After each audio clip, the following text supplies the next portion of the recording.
Third quarter GDP data this morning showing the U.S. economy expanded at a robust pace in the third quarter. And while ADP private payrolls surged past estimates to show 233,000 jobs added in October. Joining us now for even more on this, we've got Veronica Clark, a U.S. economist for Citi. Veronica, always a pleasure to get some of your insights as well here. So just take us into the more outsized proponent of some of the economic data that we're getting over the course of this week, and especially here today. Which kind of plays larger in the kind of spelling out of the economic picture right now? Yeah, we will get a lot of data this week. That really started yesterday. I think, of course, the most important is going to be that October employment report on Friday. So that's the official government data. Obviously, we got the stronger ADP reading this morning, but that really has not been a great indicator of what we should expect to see in those monthly reports from the BLS. We're still expecting only 90K jobs added in October in that data on Friday. There will be issues of strikes and hurricanes in that data. This GDP report today, of course, very positive, but a bit backward looking at this point. Most of this Q3 data we already knew.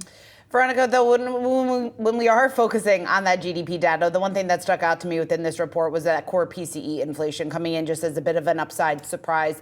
What does that signal to you in terms of tomorrow, and maybe just in terms of the Fed's, or what that tells us about where the Fed is in its fight to tame inflation?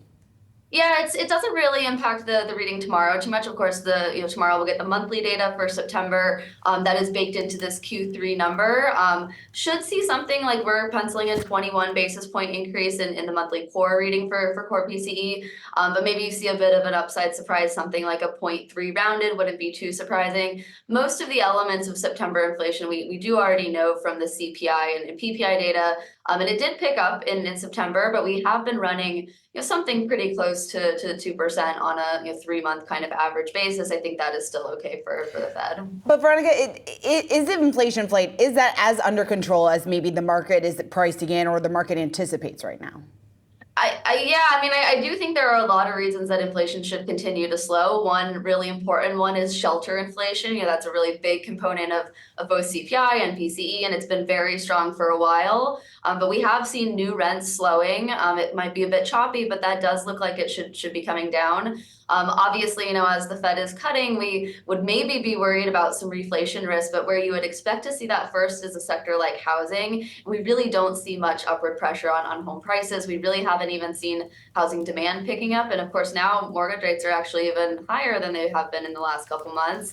So I think that reflation risk is still pretty low.